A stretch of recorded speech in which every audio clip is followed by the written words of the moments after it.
Qatar ദേശീയ ടീമിൽ ഇടം പിടിച്ച മലയാളി താരം തഹസിൻ ജംഷീദ്. ഇന്ത്യക്കും അഫ്ഗാനുമെതിരായ ലോകകപ്പ് ഫുട്ബോൾ യോഗ്യതാ മത്സരത്തിലാണ് തഹസിൻ ഇറങ്ങുക. കണ്ണൂർ വളപട്ടണം സ്വദേശിയാണ് തഹസിൻ.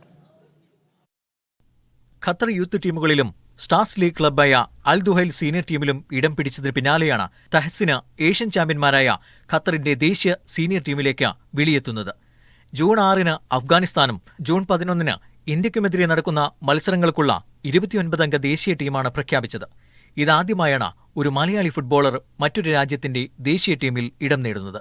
ഖത്തർ അണ്ടർ 16, 19 ടീമുകളിൽ മികച്ച പ്രകടനവുമായി ശ്രദ്ധേയനായിരിക്കെയാണ് 2 മാസം മുൻപ് അൽ ദുഹൈൽ ക്ലബിന്റെ സീനിയർ ടീമിലേക്ക് തഹസിന് വിളിയെത്തുന്നത്. മുൻ ബ്രസീൽ താരം ഫിലിപ്പ് കുട്ടീനിയോയും ഖത്തറിന്റെ സൂപ്പർ താരം അൽ മുയിസ് അലിയുമെല്ലാം കളിക്കുന്ന ടീമിൽ പതിവ് സാന്നിധ്യമായി മാറിയതിനു പിന്നാലെ 17-കാരനെ തേടി ദേശീയ ടീമിൽ നിന്നും വിളിയെത്തി. ഖത്തറിൽ പ്രവാസിയായ കണ്ണൂർ തലശ്ശേരിക്കാരനായ ജംഷിദിന്റെയും വളപട്ടണം സ്വദേശിയായ ഷൈമയുടെയും മകനാണ് തഹസിൻ.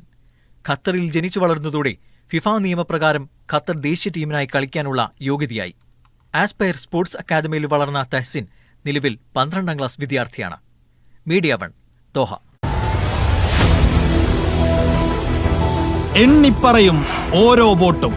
June 4 media 1-നൊപ്പം.